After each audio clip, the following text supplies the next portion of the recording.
Call അടിച്ചല്ലോടാ Balu. BTech അല്ലെങ്കിൽ ഞാനൊരു ഡിഗ്രിക്കാരനാ. എന്ത് പണിയാണെങ്കിലും വേണ്ടൂല, ഈ നാട്ടുകാരുടെ ചോദ്യങ്ങളിൽ നിന്ന് ഒഴിവായാ മതി. ഇതാരാടാ ഇത്? ഇതാണ് മേനോ സാർ, ഞങ്ങളുടെ അവിടുത്തെ ഹോസ്റ്റൽ. അപ്പൊ ലാലേട്ടനോ? ലാലേട്ടൻ ഈ കൈ അങ്ങേർക്ക് തോന്നിയിട്ട് തോളിലിട്ടാണോ അതോ നീ പിടിച്ചു വെച്ചതാണോ? പോടെ ഞങ്ങൾ തമ്മിൽ നല്ല അടുപ്പമാണ്. ഇനി അവനെ വേണമെങ്കിൽ സിനിമയിലും അഭിനയിക്കാം. ചെങ്കീരല്ലേ ഒതുക്കി വെച്ചിരിക്കുന്നത് സമയോടെ. ബാലു പക്രു ഔട്ടായി, അടുത്ത നീയാ. അയ്യോ, പക്രു ഔട്ടായി. ചെല്ല് ആ.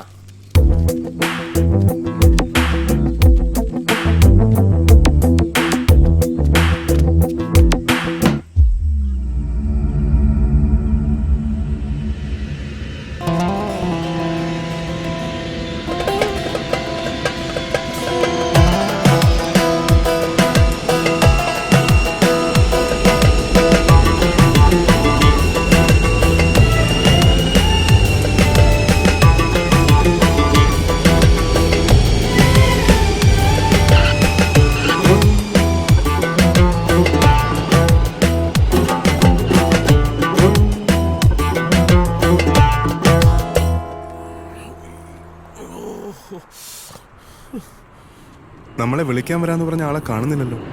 ആള് വന്നാലും വന്നില്ലെങ്കിലും എനിക്കിപ്പോ മൂത്രമൊഴിക്കണം. അത് വരുന്ന വഴിക്ക് അവിടെ ഞാനും ആയിക്കൂടായിരുന്നു. അവിടെ ഒന്നും കണ്ടില്ലാതെ. ഞാൻ ഈ കാറിനിടയിലൊന്നും ഒഴിച്ചോട്ടെ. ചതിക്കല്ലേ, നമുക്ക് വഴി ഉണ്ടാക്കാം. അയ്യോ, ബാലശങ്കർ? അതെ. ഗോവിന്ദൻ നായരല്ലേ? എങ്ങനെ മനസ്സിലായി? വേഷം കണ്ടപ്പോ മനസ്സിലായി.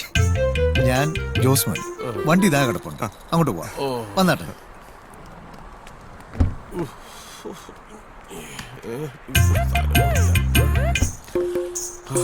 മുമ്പില് കേറാം. ഇവിടെ സ്റ്റിയറിംഗ് എന്ത് വണ്ടിയാ? വണ്ടി വിട്.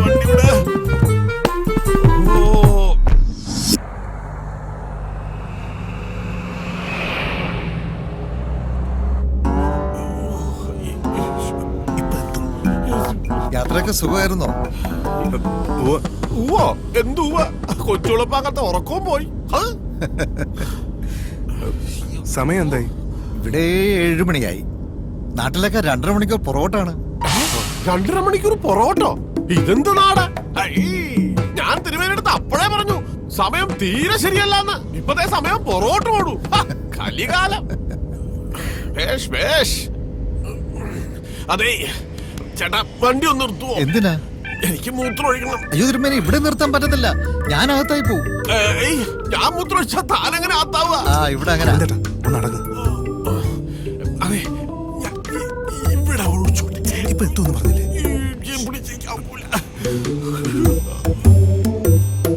ഇപ്പൊ എത്തുവോ? പിടയ്ക്കാതെ സ്വാമി, ദാ നമ്മളിപ്പോ എത്തിക്കഴിഞ്ഞു.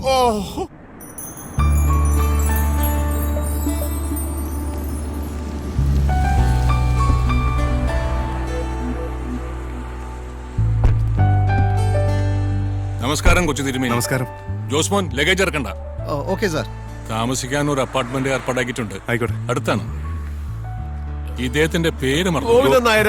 ഗോവിന്ദാന്ന് വിളിക്കും. എന്താ, സുഖല്ലേ? അല്ല, അത് ആദ്യമായിട്ട് ഫ്ലൈറ്റിൽ യാത്ര ചെയ്തതിന്റെ. ഇനി ഒരു ചായ കുടിക്കാം, വരൂ.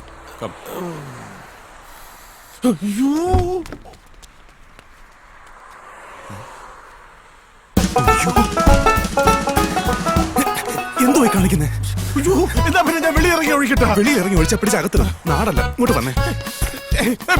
വീട്ടിനകത്ത് മൂത്രപ്പരുണ്ടോ ചോദിക്കും. ഒരു വീട്ടിൽ കയറി വന്ന ഉടനെ മൂത്രം ഒഴിക്കണം പറഞ്ഞ എങ്ങനെ? അതിനൊക്കെ ഒരു സമയവും കാലവും ഒക്കെ ഉണ്ട്. എന്റെ ദൈവമേ, ഗൾഫ് രാജ്യത്തിൽ വന്ന് തലക്കുറ നോക്കി മൂത്രം ഒഴിക്കേണ്ട അവസ്ഥയല്ലോ.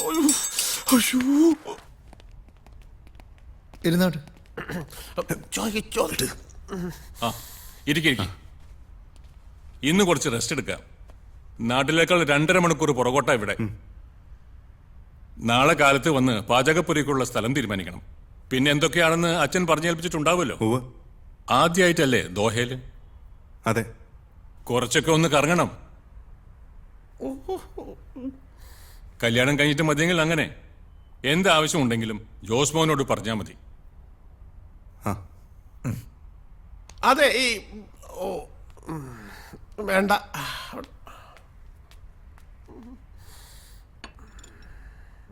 കഴിക്കൂ. വിവാഹ മംഗളാശംസകൾ. അയ്യോ, ഞാനല്ല ആള്. അയ്യോ, അല്ലേ? ഇതല്ല വധു. ജാനും അമ്മയും കൂടി പുറത്തു പോയതാ ചില ഷോപ്പിംഗ് ഒക്കെ ആയിട്ട്. ഇപ്പൊ എത്താറായി. ഇത് ജാനുവിന്റെ ഫ്രണ്ടാ. ഇതിന്റെ അവസരം അവനോട് ചോദിക്കും. ആ പെണ്ണെന്നകത്തേക്ക് പൊക്കോട്ടെ. ആ ഞങ്ങൾ ഇത്തിരി വൈകിപ്പോയി. ഞാനിത് കൊണ്ടുവച്ചിട്ട് വരാം. ഇരിക്കെ. ജാനു, ഇവളുടെയാണ് വിവാഹം. നിനക്ക് മനസ്സിലായല്ലോ അല്ലേ? പിന്നെ അച്ഛൻ പറഞ്ഞിരുന്നല്ലോ. എനിക്ക് കുറച്ച് വെജിറ്റബിൾ ഡിഷസിന്റെ റെസിപ്പി അറിയണം. ഓലൻ, കിച്ചടി, അങ്ങനെ ചിലതിന്റെ.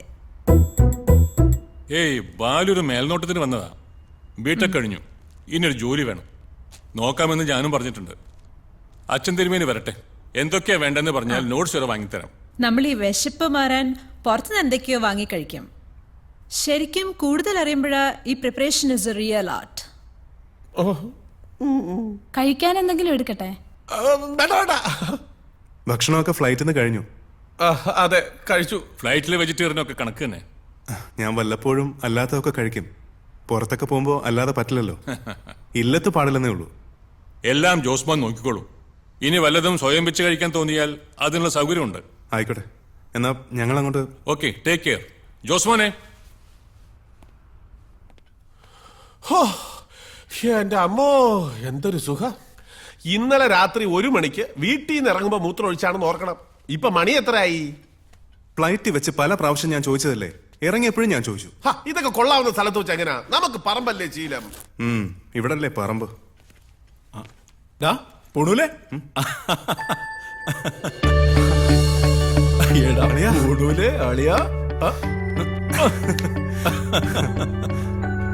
പറഞ്ഞാ നീ വിശ്വസിക്കത്തില്ല. ഇങ്ങോട്ട് ഇറങ്ങാൻ നേരത്തെ ഒരു ഫോൺ കോള്. ആരാന്നറിയോ? ആര്? നിന്റെ പഴയ ഇത് ഗോവിന്ദേട്ടൻ. ഗോവിന്ദേട്ടൻ അച്ഛന്റെ പ്രധാന സഹായിയാ. ഗോവിന്ദൻ ചേട്ടൻ, നമ്മുടെ ഗോവിന്ദൻ നായര്. കൊടുങ്ങല്ലൂർ വെച്ച് വെള്ളം അടിച്ച് സാമ്പാറിനകത്ത് വീണ പുള്ളിയല്ലേ? അത് തന്നെ. ഓഹോ, ആ കഥ ഇവിടെ എത്തിയോ? ഞങ്ങള് തമ്മിൽ എഴുത്തൂത്തുണ്ട്, പ്രണയലേഖനം. അതിനകത്ത് എല്ലാം പറയും, എല്ലാവരുടെ കാര്യവും പറയും. ഓർമ്മക്കുറവാണോ എന്ന് അറിയില്ല. സത്യം പറഞ്ഞാ എനിക്ക് മനസ്സിലായില്ല. അയ്യോ, കോളേജിൽ എന്റെ കൂടെ പഠിച്ചതാ. ജോബ് ആർട്സ് ക്ലബ് സെക്രട്ടറി ഒക്കെ ആയിരുന്നു. ഞാൻ അച്ചായെന്ന് വിളിക്കും. അച്ഛാ, സിൽക്ക് ഷർട്ട് സ്റ്റൈലായിട്ടുണ്ട്. ഓഫീസിൽ നിന്ന് റൂമിൽ പോയി മാറി വരണോ അതോ നേരെ വരണോന്ന് ഞാനൊന്ന് ആലോചിച്ചു. പിന്നെ വിചാരിച്ചു ഇവിടുത്തെ എന്റെ വേഷം കെട്ടൊക്കെ പൂണൂലുടന്ന് കണ്ടോട്ടെ എന്ന്. പൂണൂലുണ്ടോ അതോ പൊട്ടിച്ചളഞ്ഞോ? അതുവരെ ഒന്നും എത്തിയിട്ടില്ല. അതെ ജോബ് സാറേ, ഇവിടെ മറ്റത് കിട്ടുമോ? പിന്നെ എന്നാ അച്ഛൻ. നീ ചുമ്മാരിക്കേ. ചേട്ടൻ ഡ്രസ് പഠിക്കണ്ട. ഈ വന്ന കാര്യമൊക്കെ ഒന്ന് കഴിഞ്ഞോട്ടെ, പിന്നെ നമുക്ക് അടിച്ച് പൊളിക്കാം. എന്നതാ ബ്രാൻഡ്? ബ്രാൻഡി, റം, വിസ്കി, പട്ടച്ചാരെ. എന്റെ അച്ഛൻ ഒന്ന് ചുമ്മാരി. കന്നിനെ കയം കാണിക്കല്ലേ. അച്ഛൻ പ്രത്യേകം പറഞ്ഞാ വിട്ടേക്കുന്നത്. ഇതാണ് ഇതിന്റെ ഒരു കുഴപ്പം. പാവളിയാ. വേറൊരു കാര്യം, നീ വാ ഇരിക്കെ. ചാവക്കാട്ടുള്ളൊരു അബ്ദുൾ റഹ്മാൻ ഖത്തറിൽ വന്നിട്ട് ഇപ്പൊ 8-9 വർഷമായി. ആളുടെ ഒരു വിവരവും ഇല്ല. ശരിയാ, തിരുമേനി പ്രത്യേകം പറഞ്ഞതാ. ഖത്തറിലല്ലാതെ വേറെന്തെങ്കിലും വേറെ ബോട്ട്സ്? അതൊന്നുമില്ല. ഇതാ ആള്, അത്രേ അറിയൂ. അബ്ദുൾ റഹ്മാൻ.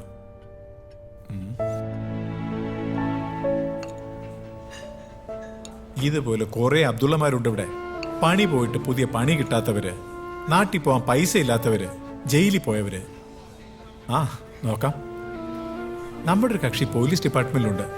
ഫോട്ടോയും മറ്റു ഡീറ്റെയിൽസും മെയിൽ ചെയ്ത് നോക്കാം, ചിലപ്പോ കിട്ടും. ആ ഉമ്മയുടെ കരച്ചിൽ കാണാൻ വയ്യ, അതുകൊണ്ടാ. ഒരു മാറ്റവും. നീ ഇപ്പോഴാ പഴയ പൂണൂല് തന്നെ. Sympathy, help. ദേ, ഇവിടെ നിന്ന് പിഴക്കണമെങ്കിൽ അതൊക്കെ അങ്ങ് ഇല്ലത്ത് വെച്ചിട്ട് വരണം. അത് പോട്ടെ, നിന്റെ പരിപാടി പറ. അച്ഛനേക്കാളും മുന്നേ വന്നത് കാര്യത്തിനോ അതോ കറങ്ങാനോ? രണ്ടുമുണ്ട്. കാര്യങ്ങളൊക്കെ ഗോവിന്ദേട്ടൻ നോക്കിക്കോളൂ. ഇടയ്ക്കൊക്കെ ഒന്ന് ശ്രദ്ധിച്ചാൽ മതി. എന്നാലൊന്ന് കറങ്ങാം. ആവശ്യം വന്നാൽ എന്തിനും ഒരു ഫോൺ വഴി ഉണ്ടല്ലോ.